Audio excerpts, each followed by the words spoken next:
What's going on, everybody? Welcome to Brutal Planet Comics. I'm your host, Dre the Brute Daniels, and welcome to another episode of the Indie Corner, where I sit down with all the folks of the indie comics community, writers, artists, producers, directors. If you're in the game, I wanna talk to you. So today, we have a very, very special guest.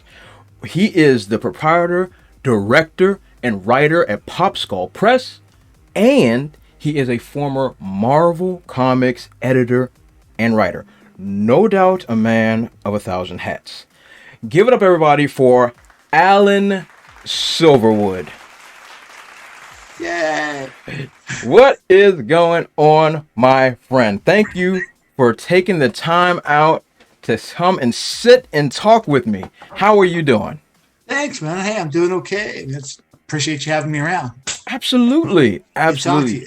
So this is So this is our first time actually meeting face to face. And this is first time our audience is actually seeing you. So just break down a little bit of who you are, where you come from, all that good stuff, so we can just get to know you a little bit. Well, where I came from kind of goes back a little ways, as you can tell by the gray. It's a little bit further back. No, really. Okay. So I started in comics. It's kind of a weird story. There used to be a time when you could go to San Diego Comic-Con and actually approach the professionals and they would talk to you. You could go up to them and they would talk to you and you could have an entire conversation with them, and it was cool. So I was going to San Diego and I wound up talking to this guy who worked for Marvel Comics in England. And we were chatting about one of the books that they were putting out from England, a Marvel UK production. And I knew about it. He was amazed that somebody over here knew about one of their books. I was like, oh yeah, I think it's kind of neat, you know? And so we were chatting about it. And he was like, oh, where are you from? I'm like, oh, I'm from Los Angeles. He's like, oh, I'd love to see Los Angeles. I'm like, oh, you ought to come up and check it out. And he's like, can I? And I'm like, come up and check it out. We'll hook out, we'll hang out, whatever. And I'll show you around. So we came up to LA, we're checking out. I was already working for trade publications and magazines and stuff. So it was no big thing. It wasn't a big jump for me to say, I really like to work, be working for Marvel Comics. That'd be kind of cool. And he's like, we can make that happen. So the next thing I know, this guy's moved from England to New York and he's staying there, and he says, one of the editors here just lost her assistant editor. Why don't you come to New York and interview for the job? Ooh, opportunity.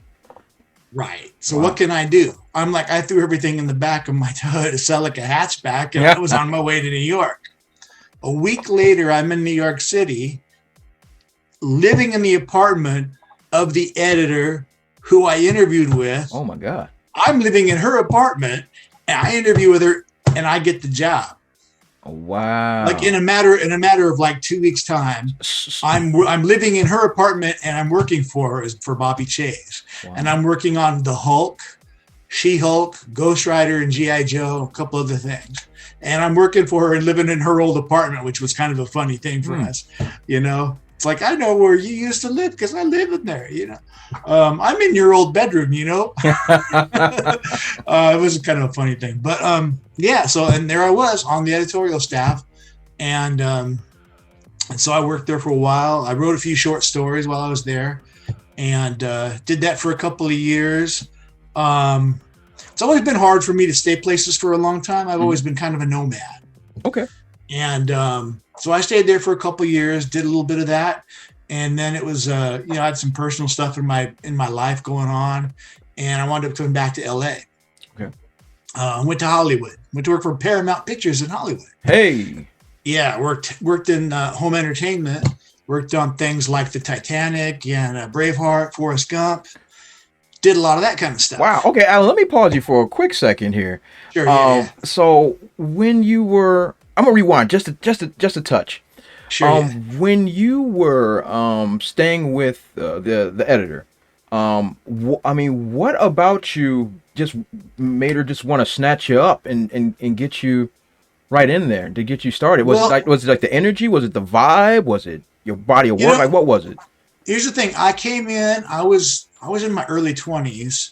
I had more experience than most of the people who were applying for the jobs. I already had editorial experience under my belt. And I came in, I interviewed for the job, and I wasn't all geeked out, I was like, no, I actually like the idea of editing and doing it in this visual medium, I don't know, I just had the right approach, I came in, I was professional, I was casual, we hit it off, she was cool, it was cool people, and everybody in New York was actually really cool. The thing about people in New York is like if they treat you cool, worry.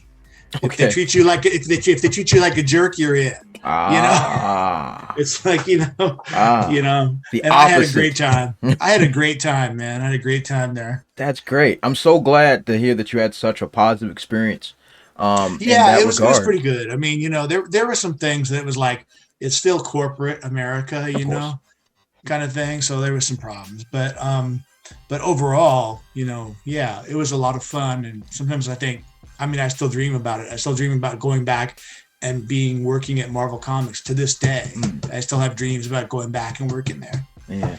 So I left there and went to Hollywood. Yeah, let's talk about the Hollywood for a second. We'll get to Marvel Comics in a little bit. But you said you were working from Paramount Pictures. How the devil did you end up getting there? Well, it's a little bit about who you know kind of a thing. Okay.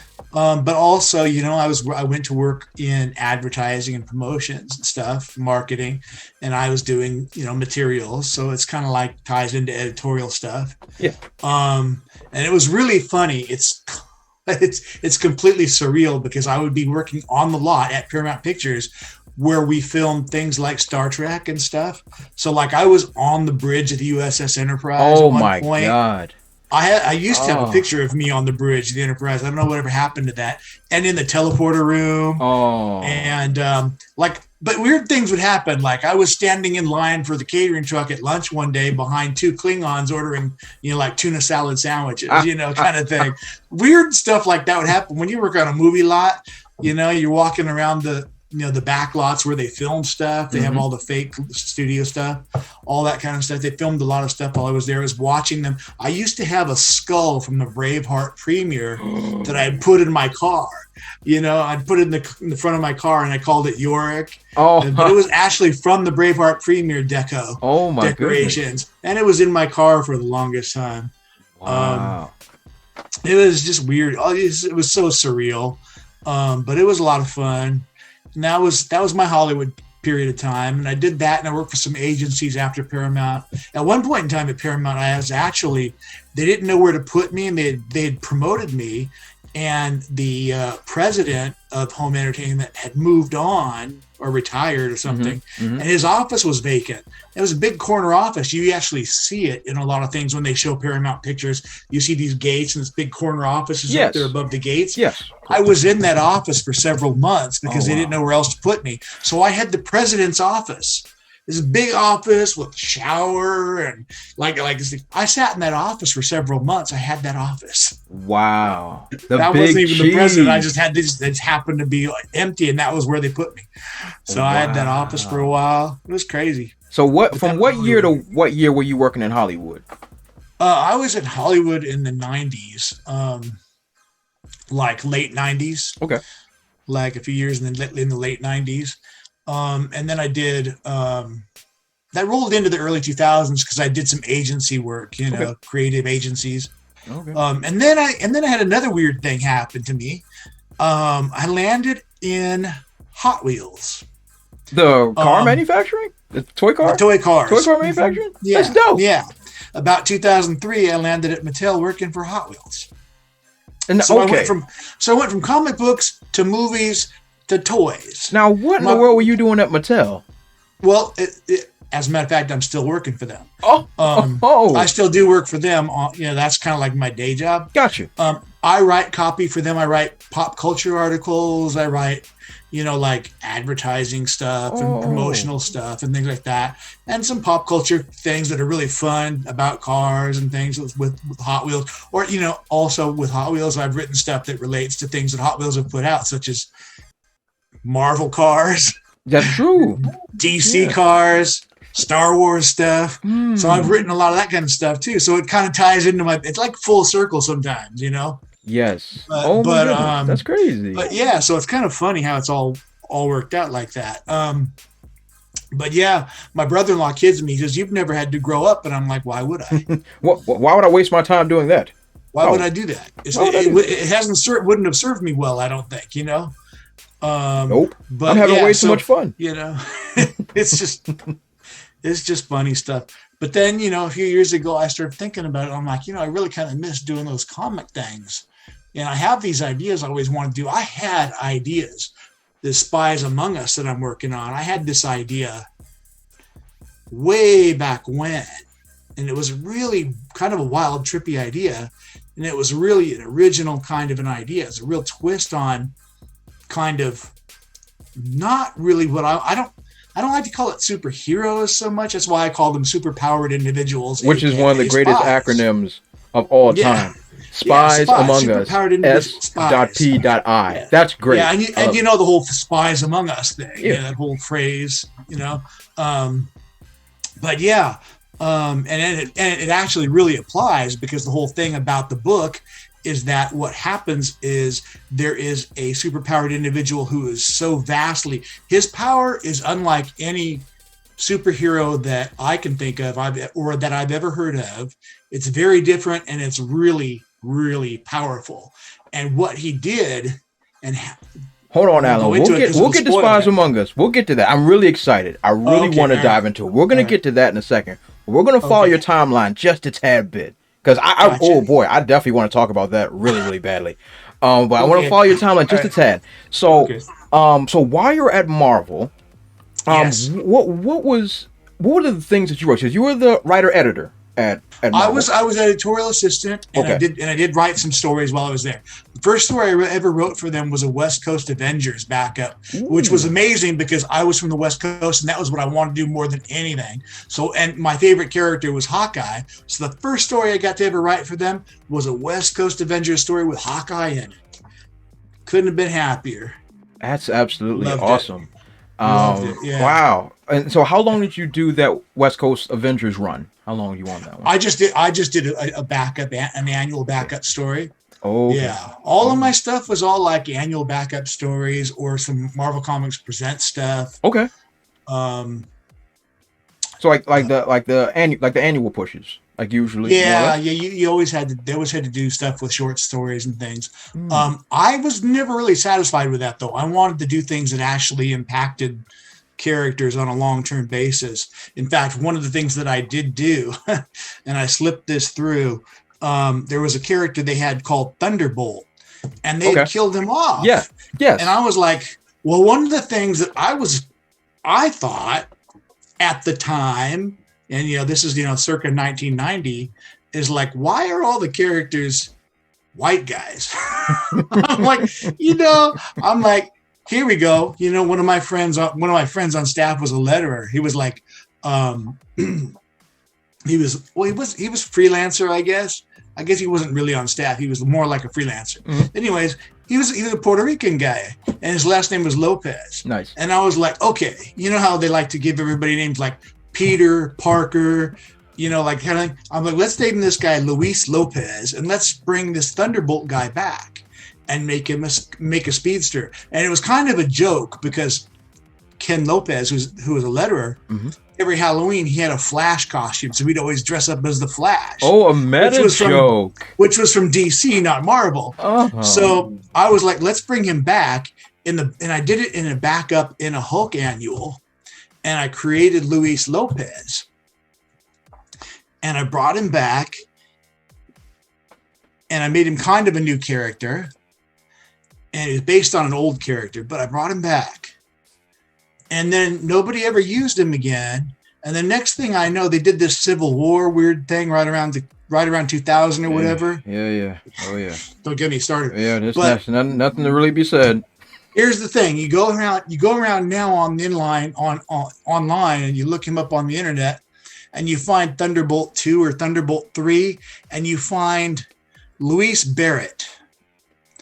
And I'm going, who the hell is Luis Barrett? And I've gone and I've done my research, and there is literally no place except for a listing of characters. That there was there's a book that they put out that has a listing of all these characters that had appeared someplace in a Marvel comic, and they put them down.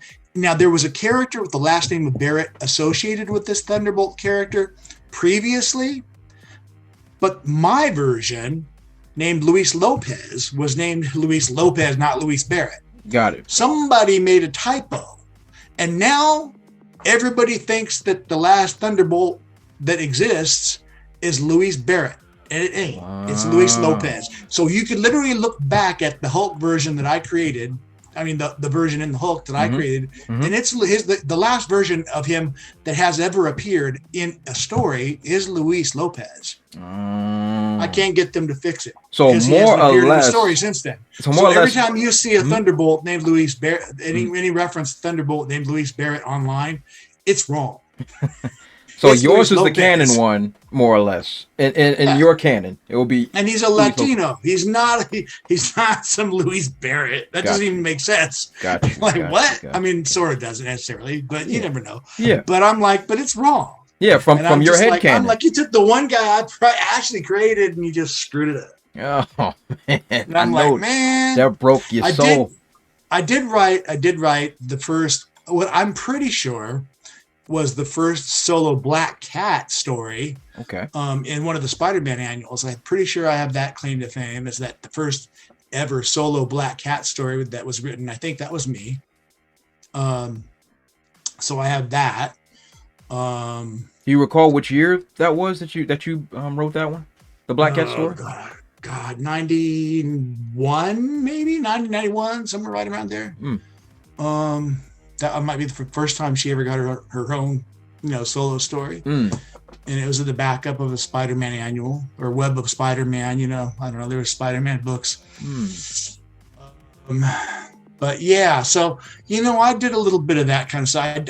But the thing is, like I said, I wanted to do some stuff that did a little bit more impact, and so that Thunderbolt story was my way of kind of digging in and doing a little something like that, and then it got kind of screwed up years after I left anyway. So I was kind of like, oh man. Yeah, that's tough. I can see how that could be. I see all over your face. I see the. But you don't own it. You don't own it. So what are you gonna do? I don't own the property. You're turning beet red. I see all over your face. It's all good. So with that in mind, I want to transition a little bit. So you were at Marvel. You had all these creative ideas. You were trying to implement these things. So what was that kind of like the breaking point? What happened? Well, for you to leave to go to the Indies. Here's the thing. I had a series idea that I pitched to them that all of the editors loved. They thought it was really cool. It was kind of different. It was kind of original. I would say it was like halfway between Suicide Squad and Heroes for Hire. Okay. It was somewhere halfway in between those two things, I like both of those. It was kind of like they were sort of like mercenaries, but they were not like necessarily, they were like a mix of heroes and villains. Did you ever get a name for them? What were you trying to call them? The Soldiers of Fortune. But the thing is, they had a character named Dominic Fortune. Okay. And they had done a story in Spider-Man with him, and this was his son, Max Fortune. And the characters I'd pulled together for him to create this were really kind of an interesting mix of characters of heroes and villains that weren't doing anything else. Gotcha. Well, one of the editors said, yes, I want to make this book. And editors thought it was great. Got approved. Went to the, not the editor-in-chief, but the next guy down, which was Mark Grunwald, amazing guy. He's the only reason I ever got into comics at all, because he gave me all the advice, and his marks are marks, and he was such a cool guy. But he approved it. Everything all the way up to the editor-in-chief. The editor-in-chief saw it, looked at it, said, it's great, but he hasn't put in his time. He hasn't paid his dues. I'm like, I haven't paid my dues. I've been a professional editor and writer for like a few years before I even got here. Oh, man. And I'm like, so that's really the reason that I was given for why my book was not greenlit by the editor-in-chief. Wow. So more politics than anything else. Yeah, I was pretty. That was pretty disappointing. That was hard to take. Yeah. And I was like, there's no reason why we shouldn't do this book, but okay. I was like, the years later, I'm looking back and I'm going, maybe I wasn't really ready anyways. But so I look at my writing back then and I'm going, maybe that was the right decision. But the thing is, at the time I'm young. I'm also going through troubles at home. I was living in LA. My ex-wife was I was living in New York. My ex-wife was living in LA. There was all that going on. Gotcha. So there was a lot of drama, and it just got to be a lot. It just got to be a lot going on. I understand. And I just, I was kind of like, this isn't kind of turned out the way I was hoping. I got you. Oh no, I know exactly. I know exactly the feeling. Yeah. But there's a couple other things. Yeah, of course. Was just like, life. Yeah. But one thing you said that kind of stood out to me, was when you said when you look back at your old writings, and then you're like, oh my God, I wrote this. Oh no, but like I'm starting at this point in my writing, I've been writing for years now, but I'm at the point now when I'm looking back at old writings and I'm like, where was my headspace at when I wrote this? Where was it? And I'm just like, hey, maybe I can take certain elements of this and repurpose it. Here's what happens. I look back at my old stories and I go, God, that was a great idea, but my execution wasn't what it should have been. I always had good ideas, and a lot of my ideas were ahead of their time. Because a lot of the things that I thought of, I was like way ahead of my time. Like the whole, if we bounce back to Spies, you're going to go, that was ahead of its time when I thought of it. Yeah. Now it's like, it's not as ahead of its time as it was then. It's still a good idea, and there's still, it's still a great payoff. Believe me, it's still a great payoff. Yeah. But it's not as ahead of its time as it was back then. In fact, if I had done it back then, it probably would have been so ahead of its time it may not have landed at all. Gotcha. Oh yeah. That's what happens too sometimes. So you kind of got to go, well, where was the right time for this? The right time for this was probably about 10 years ago, 5 years ago, maybe. Would have been like, then it would have been like, wow. Yeah. Now it's going to be like, that's really cool. What a good thing, But now it's being crowded out by a lot of other things that are kind of like, well, it's a little bit like this, it's a little bit like that, and it's like, yeah, but this and that didn't exist when I first thought of this. Exactly. Exactly. Like, trust me, I know exactly what you mean when it comes to we're all there. We're all rubbing up against each other, going, "Oh yeah, I kind of have something like that." Yep. I mean, I every once in a while I'll throw up one of my characters and show them to people, and like, "Oh, I got a character with that same name," but then it's a completely different character, but it's the same name, and it's like, well, how many names are there really? Like it's funny because I had in one of my issues I just published. There's a villain in it named Sharkbait, and he's like a giant humanoid fish, like creature of the Black Lagoon. Just to give you like a idea, creature of the Black Lagoon, and that's where I kind of got inspiration from and stuff like that. So a buddy of mine, he was like, "Hey, is this supposed to be Savage Dragon?" I'm like, "No, it's not Savage Dragon. It's a completely different thing." But when I came up with this. Character, Savage Dragon didn't exist yet. Right. Savage Dragon was not a thing. But now it is. So it's like, hey, is that Savage? I'm like, no, it's not. Not even close, and not even the same character remotely. So trust me, me and you, we there. I will tell you something that somebody told me. I will tell you something a very successful writer has told me multiple times. People are not looking for something different. People are often looking for the same thing that they already like. It's true. Take some comfort from knowing that if they do see something that is kind of a lot like something that they already like, that's not necessarily a bad thing anyway. That's true. Because a lot of times, and then I thought about it and I'm like, oh yeah, I remember when I first read, say, Lord of the Rings when I was a kid. It's like, what was the first thing I did? I went out and I looked for every book I could find that was anything like Lord of the Rings. That's true. I looked for books that were as close to the same stupid story that I could find, It was like, I didn't go look for something different. Mm-hmm. I went and looked for the same thing at that point in time, Yeah, it's like, it changes later. You want some different stuff too, but sometimes you kind of want similar stuff too. Exactly. You know, it's like, oh, give me something else. You know, give me something that's a lot like that. You know, Yeah. so there's room for that. Always, you know? always. It doesn't always mean you're sunk. You know. Yeah, exactly, Yeah. exactly. Yeah. So Yeah. with that in mind, well, first of all, Alan, thank you for that journey. That journey was tremendous. So now let's get down to the present now.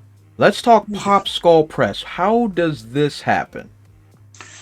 Okay, so PopSkull Press, you know, I started thinking about, you know, like I said, I was obsessed with the fact that I had these ideas for so long that I wanted to do something with them. And I finally just reached the point where, like, I was talking to some old Marvel buddies, and they're like, well, why don't you just do it? And I'm like, why don't I just do it? So the next thing I knew, I was doing it. I was like, okay, you know what? Let's start. I got a couple ideas here. I got this Spies Among Us idea. I got this steampunk idea that I love. I loved steampunk before they even called it steampunk, but I got this idea. It's a lot harder to find artists to draw steampunk than it is to find, you know, anybody will draw a superhero. Yeah. You know, they'll practically pay you to draw a superhero. Steampunk, they're kind of like, I don't know about that. You know, that's harder to find. But anyway, so I got those two things going. The steampunk is coming. I wish I had something to show. I mean, I have stuff I could show you, but I'd have to screen share it. But it's beautiful. It's magical. That's about to launch a little bit later this year. Okay. You have a title for it yet, or is it still no official? It's called Skyguy and the Altitude Adjusters. Kind of like everybody needs an altitude adjustment once in a while. Yeah, hey, yeah. You know, right when you started talking, you know what came to my head? There's a movie called Sky Captain in the World of Tomorrow. Right. And there was a book and all that stuff. I know. I'm pretty sure it's nothing to do with it. Diesel punk. Yeah, but right when you mentioned it, I was like, Sky Captain. I remember that with Jude Law. And, isn't Angelina Jolie? Yeah. I remember, nothing like that. No, Skyguy and the Altitude Adjusters. It takes place in aero towns. They're these big floating cities, but it also involves creatures from the ground, which are basically mutants. They're not human.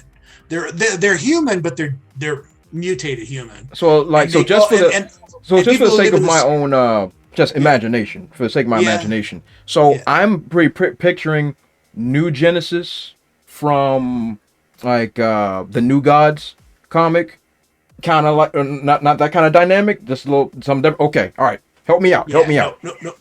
The aero towns were built so long ago that the people who live on them don't even know anything. The only people who know how to keep them floating up there are altitude adjusters. And there are teams of altitude adjusters who keep them floating and keep them functioning. And they just do their jobs. And there's different teams that do it. And Skyguy is AKA Aaron Sky, Aaron, and his team works on Aerotown Vernon, and they keep that one floating. And there's other teams of altitude adjusters who work there and on other aero towns around. But think of them as like Victorian towns, but on these like long rusted out old towns who have been up there so long, and they have so many deep levels that people don't even know what's down in the depths of these things. And they've been up there so long, and nobody even knows how they got up there or why they're up there. Wow. But they have creatures that live down on the planet, and they kind of interact, but they don't interact well because the people who live on these aerotowns are human like you and me. The people who live down on the planets are not like you and me. They're different. And they call them ground monsters. Okay. And it's not a nice thing to say. It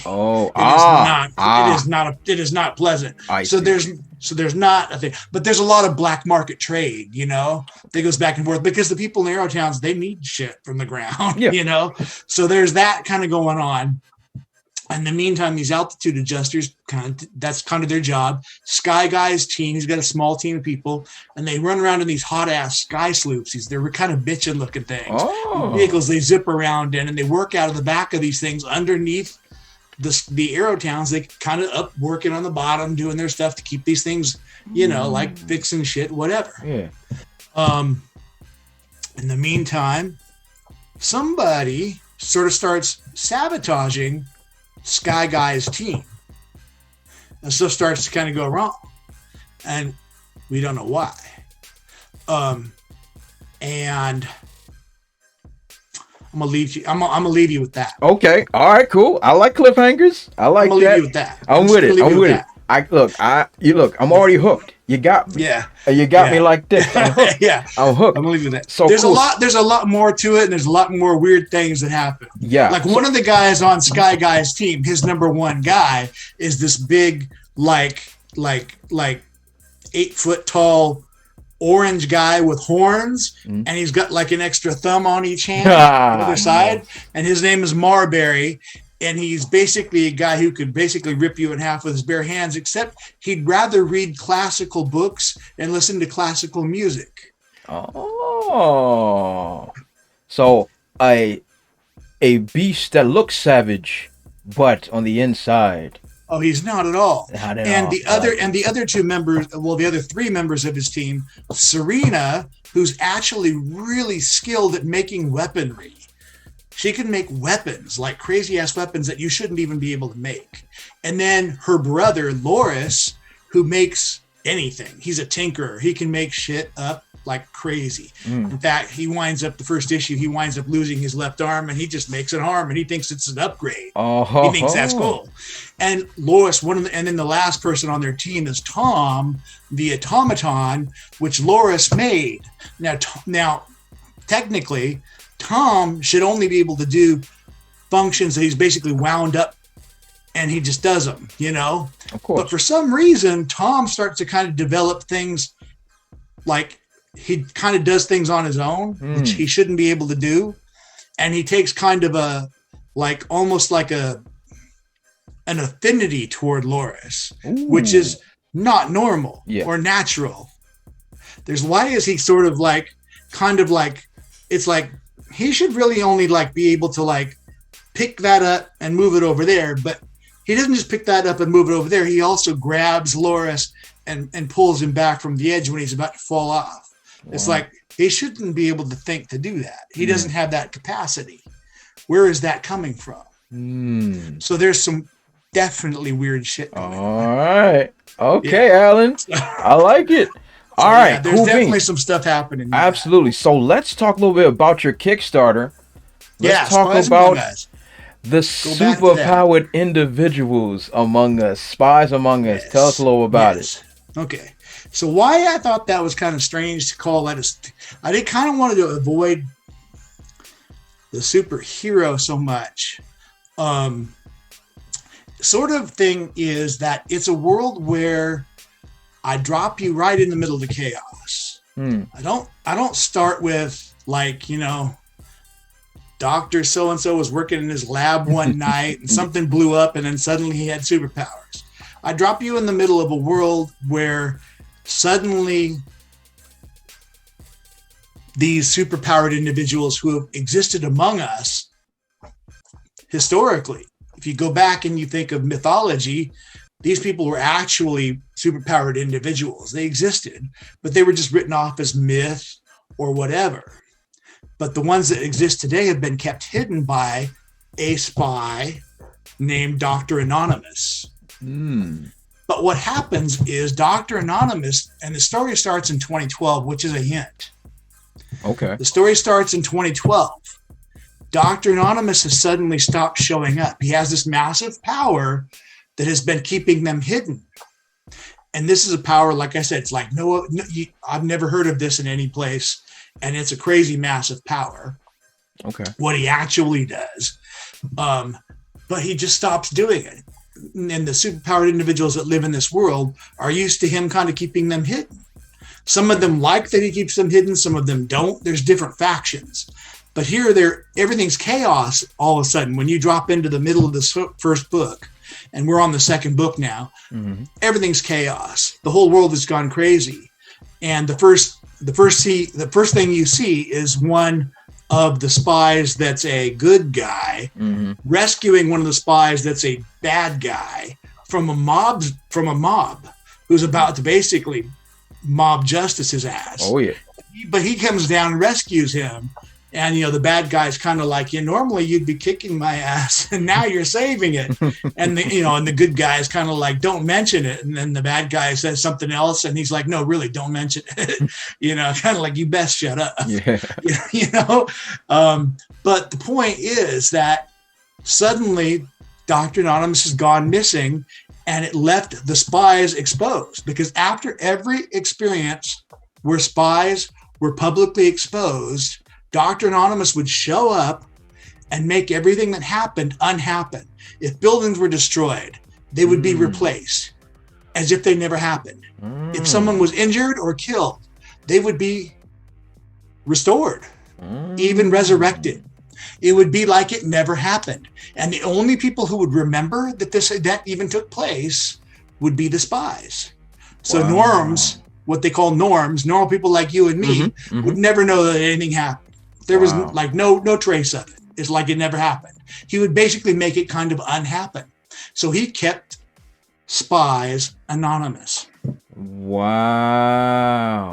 See, look, until he disappears. And Alin, this is why I'm already really invested in what's happening. I love wordplay.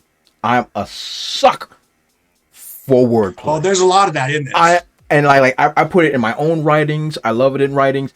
I love wordplay. I love double entendres. Yeah. I love me too. I'm the same way. That's always been me. I love it. My whole life, it's always been my thing. I love it. So, so the Kickstarter's live now. Live now. For number 2, it's live now. Okay. There's some great variant covers. There's some cool options. We've got a few. It's really kind of streamlined, because what I noticed is that most people just want kind of the book and some variant covers. We got some nice stuff that we have not really exposed yet. It's only going for 2 more weeks, but it's already 70% funded. But we really do want to get over that hump. Absolutely, absolutely. But we do have some nice things. We've got like a batch of PDFs of some special comics from other creators that we want to offer as one of the stretch goals.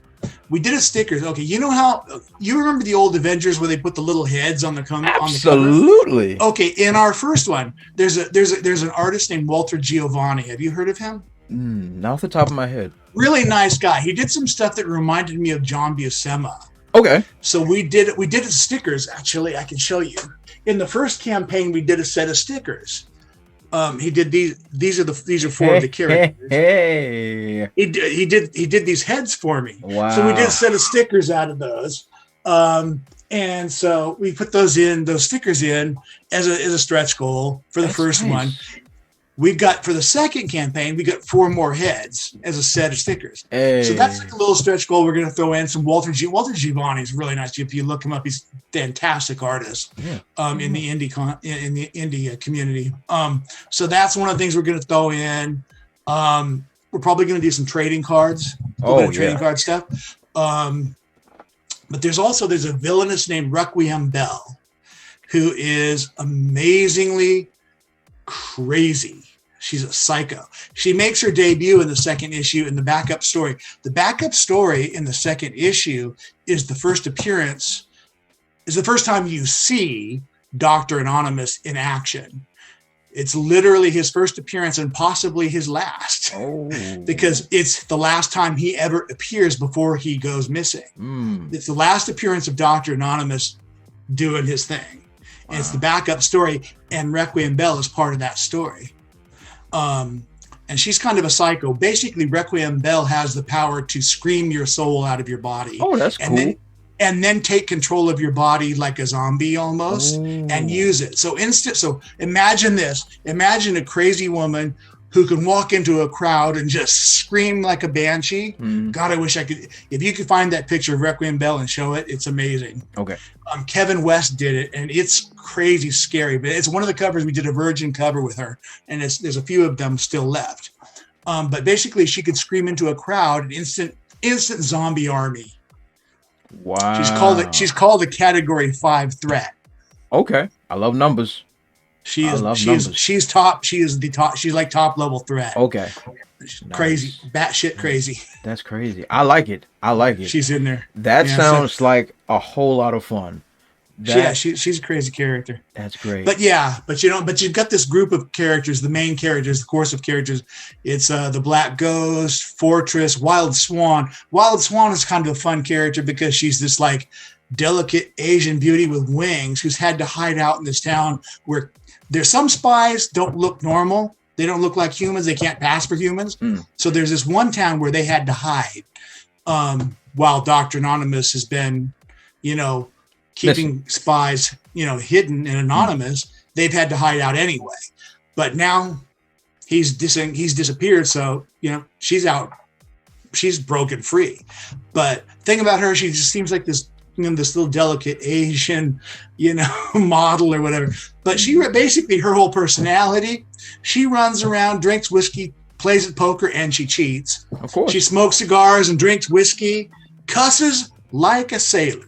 And that's why she's called Wild Swan, and she's a badass. Nice. But so there's Fortress, and there's her, and there's Windspinner. Windspinner is kind of the moral compass of the team.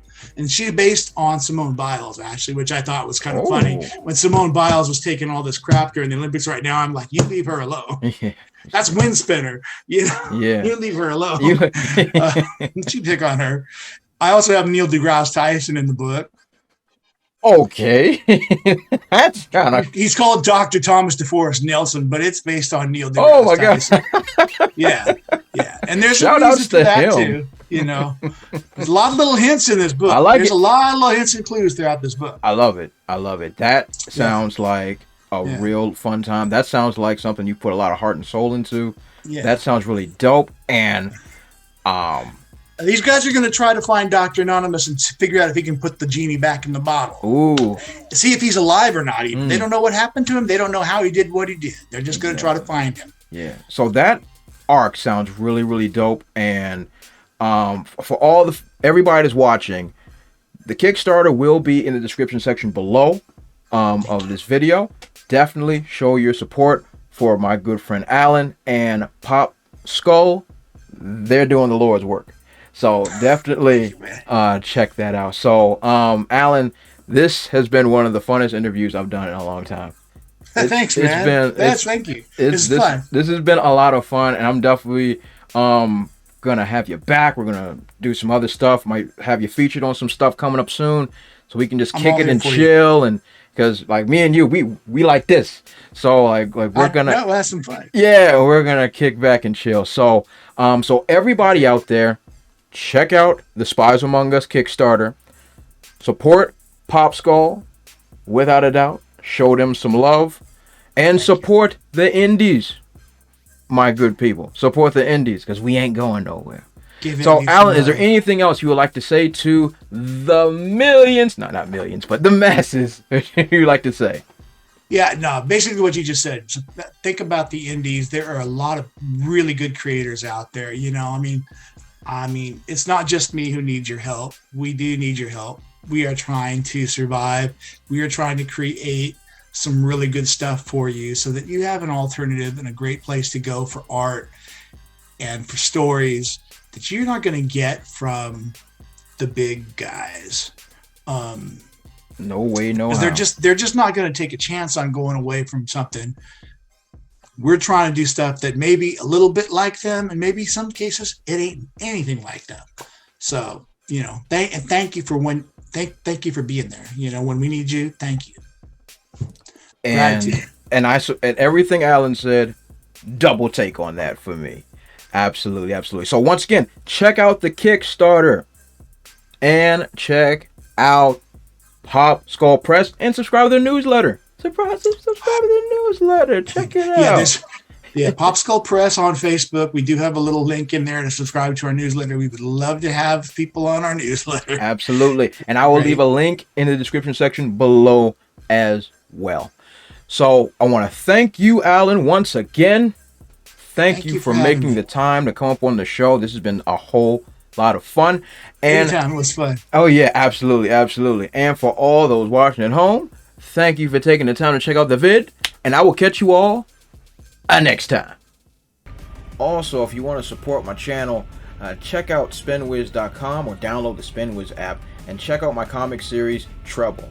It was written with a lot of love, and it was definitely my favorite comic series to write. I've also written it in English and in Spanish. So whatever floats your boat, I got it for you. Thanks again, and check it out.